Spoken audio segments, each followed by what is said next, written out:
Hey everybody, welcome back. Thank you guys for joining me on my channel today. I have a special guest with us. Her name is Sujata Martin, and she's an occupational therapist as well as a pelvic floor therapist. She actually has the #1 spot on new releases on Amazon in the pregnancy and childbirth section. The name of her book is called Not Just Kegels, The Exhausted Mama's Guide to Pregnancy and Postnatal Wellness. So I am excited for this topic. We're going to jump right into it. And I'm just so excited she decided to do this with me. So welcome, Sujata. How are you? I'm so good, Tamisha. Thank you. Thank you for having me.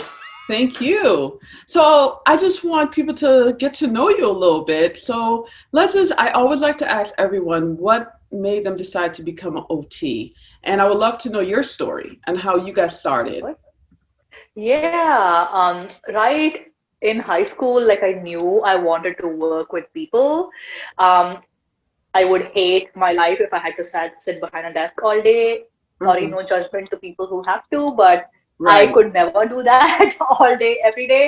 right. And I also love biology. I'm like, okay, how can I combine the two? How can I bring together biology, like my love of the sciences, Hmm. and working with people? And OT seemed like the perfect fit. Also, that I love the fact that we can address emotional issues, like we can treat someone's condition or meet their Hmm. needs, not just with like physical treatments and modalities, but we can Okay. address the emotional, the spiritual. We can look at their roles, outside of their like dysfunction or diagnosis. We can Right. help with them with parenting transitions, or like I'm doing, we can help them prepare for birth or heal postpartum. Like we're not limited to a diagnosis or just physical treatments. So I Okay. really loved what OT allowed me to do, which is why I am here, which is why I do what I do. Okay. So let me just ask you, what was your starting point? Because I know for me, I started with skilled nursing facility. What setting did you start in? Yes, so I honestly started off treating in India. I have my undergraduate training there. I did home health OT in Okay. India. When I transitioned to the US, which is where I live and work right now, I think like most people, my first job out of school was in an SNF setting. So I Okay. definitely did adult geriatric care. I still do some on the side right now, but my primary focus is pelvic floor therapy. So I started off in geriatrics, then I transitioned to doing geriatrics and peds side by side. Okay. And I am someone who needs to keep moving constantly. So Right. we also did move where we lived. So with that, treatment settings changed a little bit. So while I was still working with the geriatric population, it was geriatric outpatient, then home care. So honestly, I feel like I've done almost everything that OT has to do, like all the various treatment settings besides like purely mental health. Like I had some home health people who had psychiatric diagnoses, but I Hmm. have done SNF settings, I have done pediatric outpatient, I have done early intervention, I have done home care, geriatrics, and Yeah. outpatient. So So I've is done a this? It lot. sounds like you're pretty well rounded here.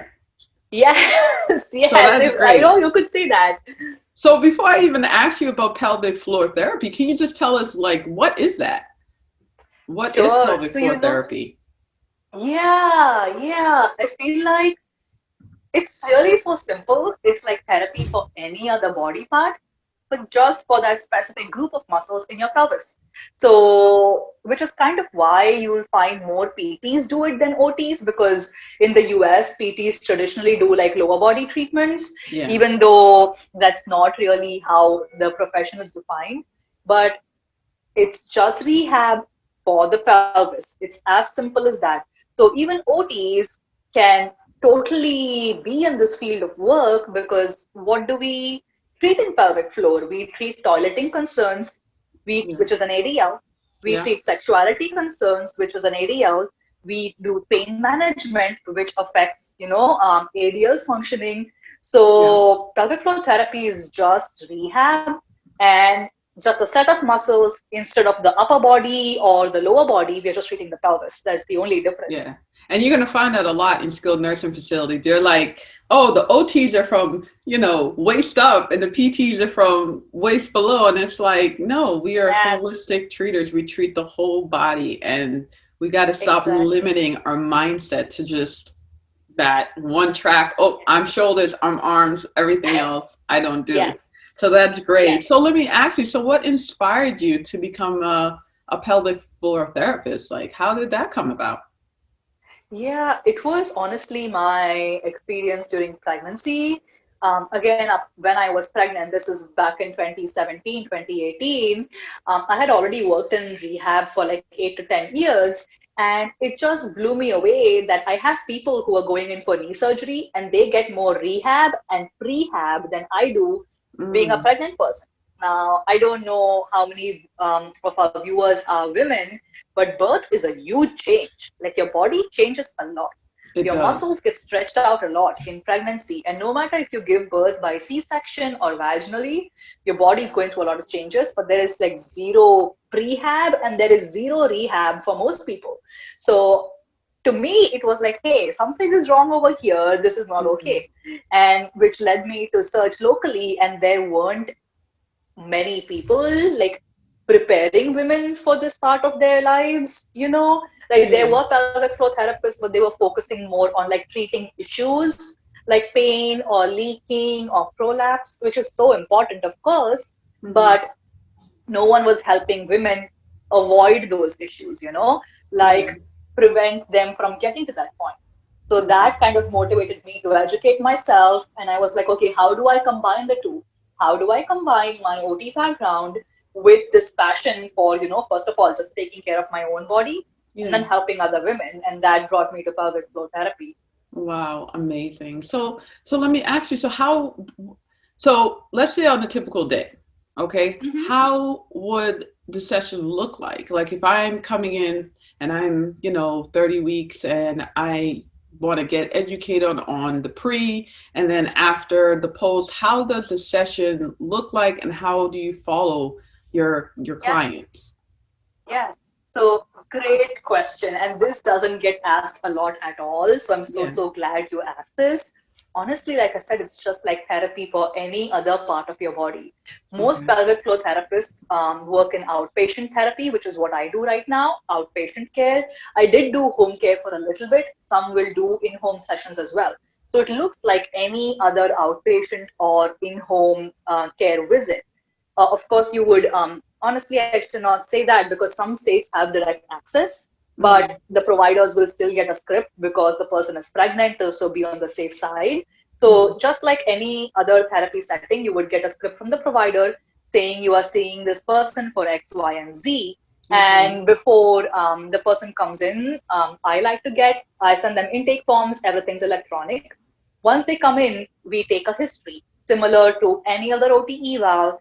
You try to understand their medical history, the problems they are facing now, when did they start, what they want to focus on now, what are their goals. Now, this is for someone who has some issues, like who's having some pelvic pain, who's maybe having leaking. For the mom who just wants to prepare her body for birth, Yeah. honestly, you can't technically get pelvic floor therapy because you don't have like a diagnosis yet. It's more a wellness session because you're preventing dysfunction. So it looks a little bit different. And then with that mom who's just trying to prepare her body, who's not having any dysfunction yet, it would be again asking what her goals are, then Hmm. walking her through like, okay, this is what your pelvic floor is. This is what it does in birth. Um, right now, depending, so you're said about 30, 31 weeks, we should focus on learning how to open your pelvic floor and create length or flexibility. Because if Okay. you're hoping to birth vaginally, your baby has to come down and out through your pelvic floor, right? So if Yeah. those muscles are nice and relaxed, it makes that easier. It makes mom's job easier of pushing the baby out. So, Right. and that is completely different from Kegels. Kegels are like closing off and tightening, whereas Yeah. we need to focus on letting go and opening. Yeah. So that's kind of also why my book is called Not Just Kegels, because when Yeah. we think of pelvic floor, everyone's like Kegel, Kegel, Kegel, but it's so much more than that. So Yeah. yes, And I would teach them pelvic floor control. yeah. I would teach them core exercises because Yeah. their belly changes so much, right? So yeah, and then we kind of modify, just like any other OT session, we kind of focus on what that particular client wants to focus on. Yeah, and it's funny that you say that because I know when I had gave birth, my friends was like, "Oh, girl, make sure you do your Kegels," and I'm like, "I don't even know how to do Kegels." So I found myself like YouTubing, and I'm like, because sometimes it's a Yeah, little embarrassing because even with your husbands, it's expected that you should know what to do after. right. But it's Yes, there's a yes, process, and it's a 8-week process of recovery. And it's great yes, that you offer that service to support women, because so many of us don't have that support, and that's just besides being OT and bringing that into the equation, and just having that general support and know that there's more out there to help you. So I think that's really inspirational.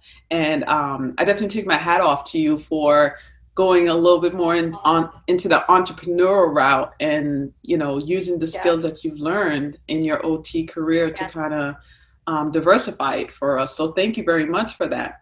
And I know Thank with you. other OTs and students listening to this, they're going to want to know, like, how do you even get started with this? Is there like a certification process? Do you have to gain service competence? Like, how do you become this? How, if this is something you're interested, like, what do you have to do?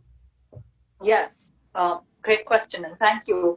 Um, so you do not need to be certified to work in pelvic floor therapy. Kind Mm, of like you don't need the hand therapy certification to do hand therapy, right?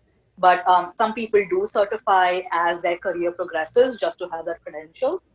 To start practicing, I would say the most common and most recommended method is through Herman and Wallace Pelvic Rehab Institute. That's what they're called. Herman and Wallace Pelvic Rehabilitation Institute. They're the okay. leading provider of continuing education in the world, really, for pelvic floor therapy. So almost every pelvic floor therapist, PT or OT, has taken continuing education from them. So they are the leading provider. I highly recommend them. I have taken their courses. I love them. And Mhm, everyone, OTs, OTAs, mhm, PTs, PTAs, we all can take those courses as long as it's within scope of practice for you wherever you're practicing. So they are the number one continuing education provider. After you take their course, they do have like a competency assessment. So the okay. instructor will make sure you're doing the assessment right. There is a small written exam. It's Mhm. not crazy hard, but you definitely, it's a whole new ball game. So it is involved. It is definitely involved. Oh, we're having a little camera Functional difficulty pelvis. here. She There you go. is Got you back. OT. I lost you for a second, but you're back. Okay. Oh, Yes. what was the last thing you got? No, you could continue. You only came off for a quick second. Okay. That's fine. Oh, okay. Perfect. So there is also the functional pelvis. It is a company run by an OT called Lindsay Vestal. She also offers all online courses, which is nice. If you are living in like a rural area, or if you're living in a place where they don't have any upcoming trainings, or like right now in COVID, like no one's doing in-person training. Right. So she has a lot of online courses. So those are really good options for getting started. Hmm. And there's one more, Essential Pelvic Health. She offers in-person trainings usually, but again with COVID, it's mostly online. So those Okay. are the most recommended options for OTs to train in pelvic health. And And how once long you is those start certifications? you do your coursework. Yeah. How long What's are that? the Sorry? how long is the certifications? How long are those courses? How long does it Yeah, normally take? yeah. So those are not certifications, they are courses. So Okay. I know the Herman and Wallace course is like a 2.5 day training. So it's, Okay. I think, 24 or 26 hours in the classroom. And then they have you do required readings before you come into the class. And you really should do them. Otherwise, it's going to be like, it's going to go right over your head because Right. what they talk about, you will have no idea about. So, me personally, because I'm one of those people. I put my money in. I want to get every penny's worth. Yeah. I did all my required readings, and it took me like a good 2 full days of a weekend to study and get all the info they needed beforehand before going for their classroom course. And that Okay. was 24 to 26 hours. Hmm. And some OTs will shadow someone else to get, again, confidence. They will find a mentor to ask questions, because it's not like, how when you're a new grad therapist, you have like your supervisor, you have someone Right. else on your team, you can ask questions like, hey, this person is doing XYZ, how can I handle it? When you're a Right. pelvic floor therapist, that's not many of us around. And then who do you ask your questions? So again, finding like a mentor or having a go-to person is very helpful in the beginning. So once you do your courses, once you have a good connection with a mentor, you can Hmm. start treating as long as you're confident with that. Okay. And is this something that's only meant for occupational therapists, or can codas get involved in this as well? Quotas totally can do it. And it is my dream that one day I grow my practice big enough to get a quota. Yeah. Um, you take the same courses as a COTA. Only Mm-hmm. thing is you have to find a supervising OTR who can do the assessment for you. Because then, again, if your client who wants to submit to insurance, or Hmm. honestly, even just scope of practice and following the laws in your state, you would need the assessment to be done by an OTR. So you would have to Okay. find an OTR in your area, or honestly, a lot of people are doing telehealth assessments now, but it depends on their comfort level. So you need Right. to partner up with an OTR who can do the assessment for you, and then you do the treatments. That would totally work. A lot of practices do that, in fact. Awesome. Awesome. Okay, so that's great. That's good news for all the codas out there. Yeah. um, Yes. well, let me ask you. Well, with pelvic floor therapy, is it tailored? I know it's usually tailored to women, but can anyone else benefit from this? Yes, yes. And it's tailored for women mostly, because honestly, it affects women at 3 or 4 times higher rate than it affects men. Because women, again, most women go through pregnancy, childbirth, which puts a lot of stress on the pelvic floor. But Hmm. literally everyone with a pelvic floor can benefit from pelvic floor therapy.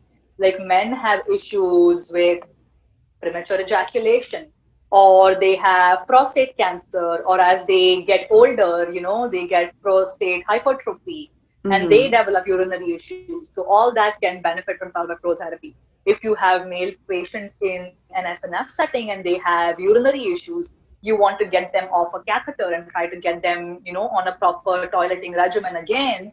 Um, Pelvic floor therapy can help. Some men have pelvic pain or pain with intercourse, and pelvic floor therapy can help.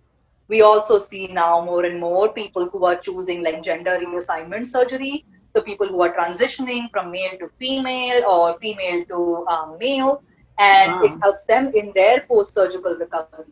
People who are recovering from cancer. So even men after like prostate cancer, women after cervical ovarian cancer, if they have received radiation to that area, Hmm. they can definitely benefit from pelvic floor therapy. So it really can be used across the lifespan. Wow, this is amazing. So, where can someone work out of? Do they need to have their own practice? Like, how can someone actually make this a reality? Yes, that's really hard, because awareness is really not as much as it should be or as it would have been nice to have. In most major cities, hospital systems will have a pelvic floor department, but again, not everywhere. You can find pelvic floor specialists at some outpatient clinic. If you are one of those people like me, like this was my issue. There was one hospital near me who had a department, they were not hiring. And I was like, hey, I want to do this work. I just started off on my own. Wow. I did my studying, I did some Well, you mentoring, go, and I girl. just, yes, thank you. I was like, no one's going to hire me. I'm just going to start doing Yeah, this myself. And I do this yeah, now. And, here we are talking about it. yeah. So you can totally do that. But if you're in a place where there is no one near you, reach out to a clinic. Reach out to even a PT clinic. Doesn't have to be an OT clinic. Even if they treat low back pain, they treat anyone. They can be like, you can pitch them, hey, I'm trained in pelvic floor therapy. I want to offer this out of your clinic and work out an arrangement, because for the clinic, you're going to bring them billable hours. Okay. and everyone wants to collaborate. And if it's benefiting you both, you get to do your pelvic floor work and they get to offer another billable service. It's win-win.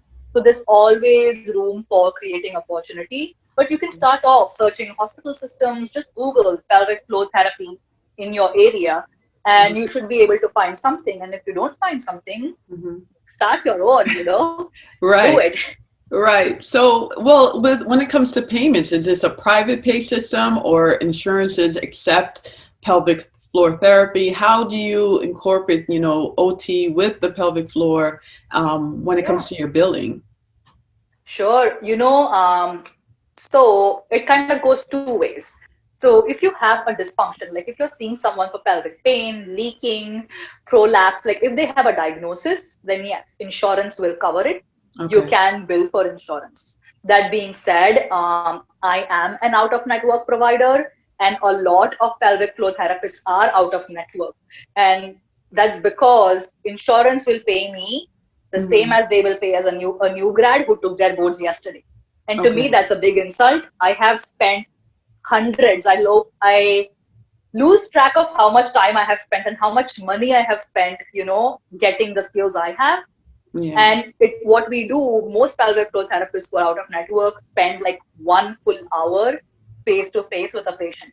We are not doing any code treats, we are not doing any groups, it's one on one. And if an Mhm. insurance company wants to pay me $60 for that, I'm like, Mhm. see ya. So Yeah. I don't take insurance myself. I do help people bill, submit claims to insurance, and you will find a lot of pelvic floor therapists don't for this same reason. Mhm. It's a hassle. But of course, if you are working in network with a hospital, if you're working in network with an outpatient clinic, then they would bill it just like you would bill any other OT session. So I would bill, Okay. and when I do send information to my clients for submission to insurance, I do the same codes 97535 ADL retraining because we're working on toileting or sex Okay.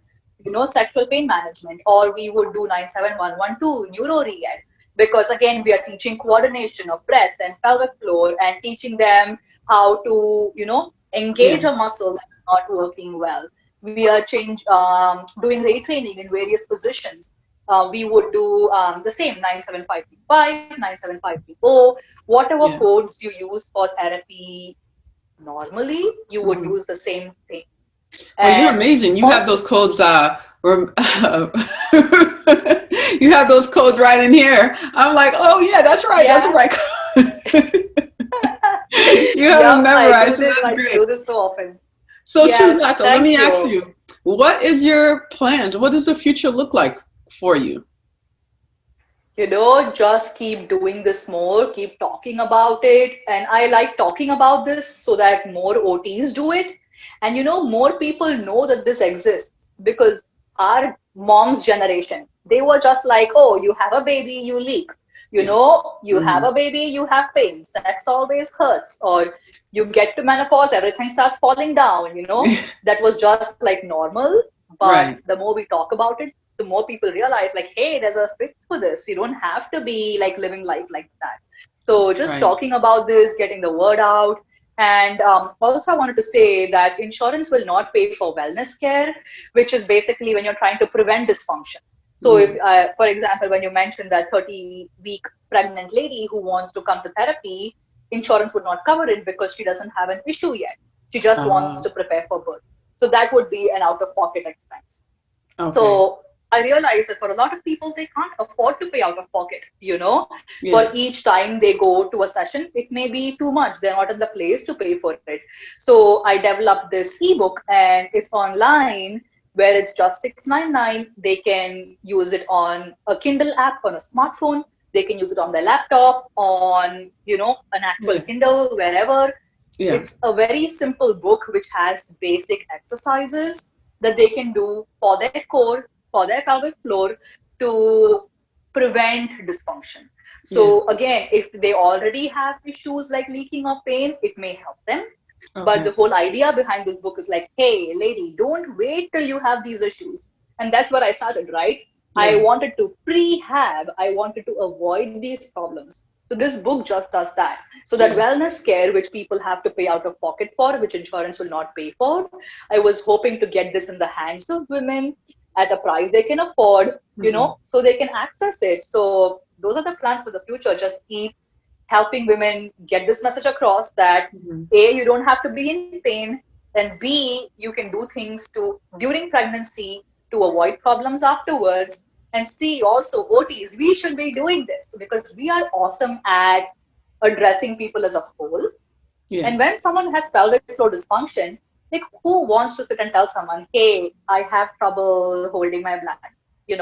Like no one's proud of Right. that, right? Right. Even something simple as leaking has so many layers of like emotional involvement Yeah. that I feel like us OTs do a fabulous job of treating not just the physical symptom, but Mhm. the emotional layers of it and treating the whole person. Yeah. So we can take the trainings same as PTs. We should be because we do such a fantastic job of treating that. We really do. So those are the three Absolutely. messages I hope to, keep Yeah, putting I out there and absolutely keep agree with sharing. you. Yeah, yeah, this is great. And I love how you segue your book there. Let's talk about your book a little bit more in detail. Um, it's I love first off, I love the title, not just Kegels. That was great for me. That was a winner right there because like I said, Yeah. knowing that there was more that you can do to kind of, get your girly parts back in order is important. But let's talk a little bit about your book. You have a website as well, www.pelvicfloorbuffalo.com. So how can someone get in touch with you? How can students reach you if they want to ask you questions? Can we talk about a little bit more about that in detail? Sure. So yes, you can find me at pelvicfloorbuffalo.com. I live and work out of Buffalo, New York. So that's one way to reach me. You can find me on Instagram or Facebook at concierge pelvic floor. And I will spell this out because I spelled it wrong all the time. So Okay. it's CONCIERGE, concierge pelvic floor. I share a lot of free info on there, so you really should follow. You don't have to like work with me, get my book, whatever. I don't care. Just follow it, and you can get stuff for. I've got people messaging me like, "Hey, that video helped me poop better." I was like, "Yep, that's why I put it on there." Great. you Great. know, so there's like really lots of free stuff for like constipation, pelvic pain, leaking problems. Right. A lot you can connect with and learn from. So Right. find me on Instagram, find me on my website. There's a contact form. You can reach me there. I do teach workshops every few months, especially for helping women. Okay. Again, prevent dysfunction because that's how I started, right? That's what got the ball rolling, is avoiding problems in pregnancy. So I teach online workshops every couple months. If you're interested, follow me on social media. You'll get to know when I have the next one coming out. And the book Perfect. itself is called Not Just Kegels, Tamisha, like you said, because everyone just talks about Kegels, right? No one Right. talks about anything else. Right. So, and being an OT, I started off with, this idea that we have to also emotionally prepare for birth, not just physically, because you can have like the strongest core, the strongest pelvic floor, but if up here you are like terrified of the idea, like, Right. oh, what's gonna happen down there, or I don't know what I'm Yeah. doing, Especially for first it, time moms. Especially for yes, first time moms. Yeah. The anxiety totally, is can be through the roof. yes, So yeah. yes. So Yeah. I began with like the emotional preparation for birth. And then not just the pelvic floor, not just Kegels, you have to strengthen your core. You have to work on like your upper body because think of like how moms are postpartum, they're feeding, right? You're Hmm. feeding like breastfeeding, bottle feeding, you're hunching. Or even like pregnant people, like you're on third trimester, your rounded shoulders and everything, and people start getting pain. So there's Right. upper body exercises and core and pelvic floor. And again, with Kegels, it's not just Kegels, which is like a tightening contraction. Yeah. We talk more about reverse Kegels, which is like letting go or opening, which is what we need when we are trying to, pass a baby through. Yeah. And I know with a lot of women too, we try to get snatched, I should say, again. Yes. We try to get it back after childbirth. So Yeah. I really Yeah. appreciate you coming on today and just talking about educating us about pelvic floor therapy. Like I said, this is new to me. Um, you're the first OT I've come across that is actually talking about this, and I I love that we're making it more aware out there in the community. So this is great. For everyone, we're going to definitely put her information here where you can find her. Again, we said her website is www.pelvicfloorbuffalo.com. And you can reach her via social media. I will put all the information down below in the description. Be sure to subscribe, tell your friends, tell your coworkers, tell everybody, so you could go check out Miss Martin. All right. Thank you so much, Sujata, for coming on and having this wonderful discussion. Yes, thank you, Tamisha. And again, like you said, we all should be talking about it more. More OTs need to do it, and literally every woman should be seeing a pelvic floor therapist at least once in her life. Right. Thank you so much.